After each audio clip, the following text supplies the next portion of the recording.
Hello दोस्तों, आज हम कक्षा 11 का पहला चैप्टर देखेंगे। भौतिकी।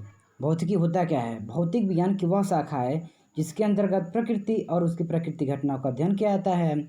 इसका परिभाषा देखेंगे तो भौतिकी विज्ञान की वह शाखा है। भौतिकी विज्ञान की वह शाखा है जिसके अंतर्गत प्रकृति और उसकी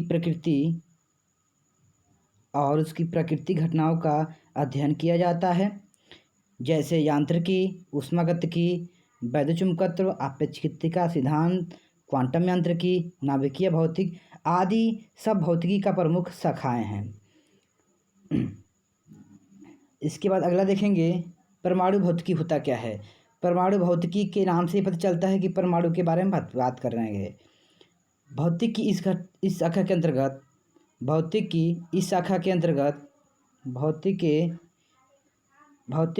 के अंतर्गत परमाणु संरचना व परमाणु गुणों का अध्ययन किया जाता है, परमाणु भौतिकी कहलाता है। भौतिक की इस शाखा के अंतर्गत परमाणु संरचना व परमाणु गुणों का अध्ययन किया जाता है, परमाणु भौतिकी कहलाता है। इसके बाद अगला देखेंगे हम लोग, आणविक क्वांटम भौतिकी होता क्या है। भौतिक की शाखा के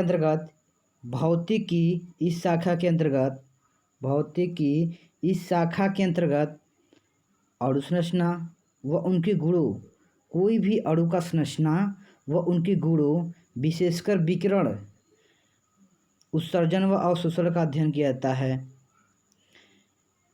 इसी को देखते हुए महान भारतीय वैज्ञानिक सीवी जो रमन थे हमारे के द्वारा इसी क्षेत्र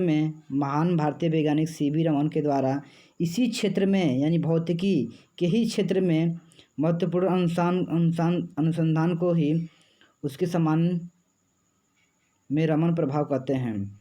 इसके बाद अगला देखेंगे हम लोग, ठोस अवस्था भौतिकी होता क्या है। भौतिक की इस शाखा के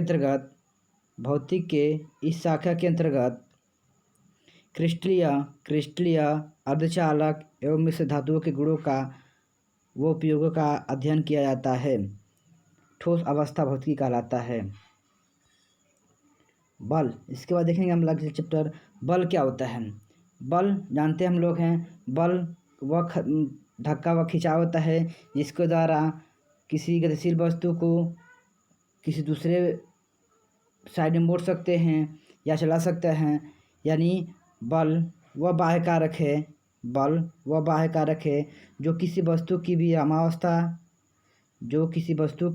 विरामावस्था, गति की अवस्था, आकार अथवा आकृति में परिवर्तन कर देता है अथवा परिवर्तन करने का प्रयास करे तो इसी के बल कहते हैं।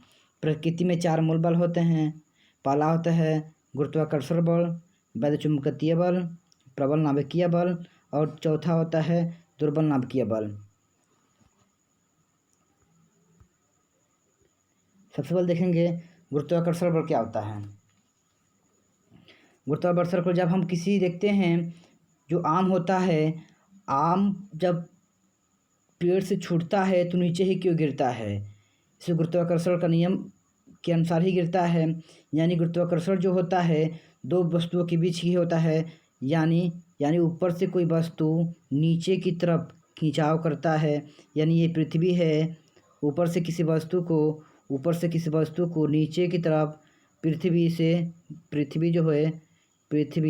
इसे नीचे की तरफ अपनी ओर खींचती है।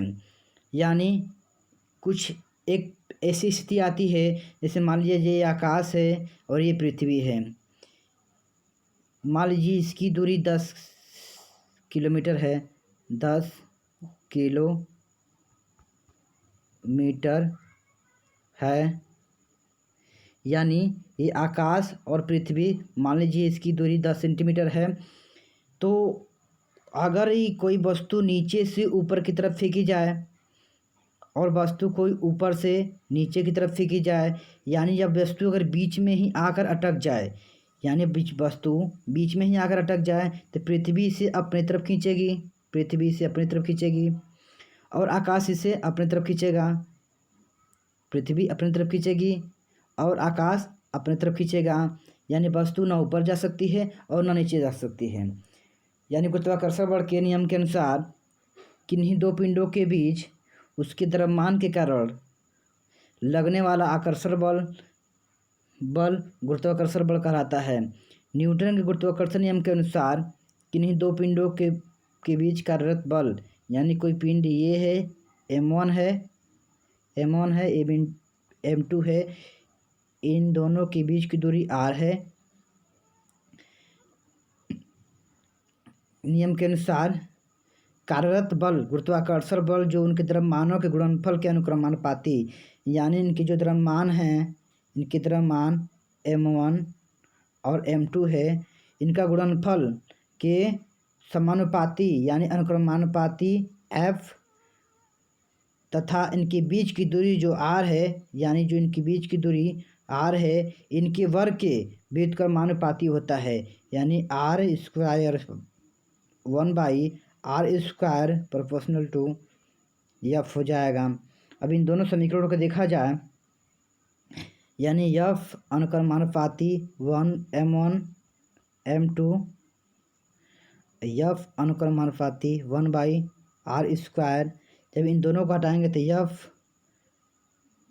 बराबर k या फिर g आएगा m1 m2/r²। यही जो हमारा गुरुत्वाकर्षण का नियम होता है। वैद्युतचुम्बकीय बल क्या होता है? आवेशित कणों के बीच कार्यरत बल, आवेशित कणों के बीच आवेशित जानते हैं आवेशित कणों के बीच कार्यरत बल वैद्युतचुम्बकीय बल कहलाता है। स्थिर आवेशित कणों के बीच कार्यरत बल को कूलाम के नियम द्वारा व्यक्त किया जाता है। कूलाम का नियम होता क्या है? इसमें कूलाम के नियम के बारे में बात किया जाता है। कूलाम के नियम के बारे में हम बताते हैं। मान लीजिए कूलाम का नियम कहता है कि दो आवेशों के बीच यानी कोई प्लस क्यू आवेश है, दूसरा माइनस क्यू आवेश है, तो दो आवेशों के बीच यानी प्लस क्यू और माइनस क्यू, दो आवेशों के बीच लगने वाला आकर्षण यानी आकर्षण बल, ये आकर्षण बल हो गया, तथा प्रतिकर्षण बल यानी ये हो गया। दो आवेशों के बीच लगने वाला आकर्षण तथा प्रतिकर्षण बल उन दोनों आवेशों के गुणनफल के समानुपाती, यानी दोनों आवेशों गुणनफल के समानुपाती f अनुक्रमानुपाती q1 q2 के गुणनफल के समानुपाती तथा उनके बीच की दूरी के वर्ग के व्युत्क्रमानुपाती होता है 1/r²। अब इन दोनों समीकरणों को देखा जाए तो f अनुक्रमानुपाती q1 q2/r², यानी f बराबर k q1 q2/r²। यही हमारा कूलाम का नियम कहता है। अब देखेंगे हम लोग, इसको सब नोट करते रहिए आप लोग।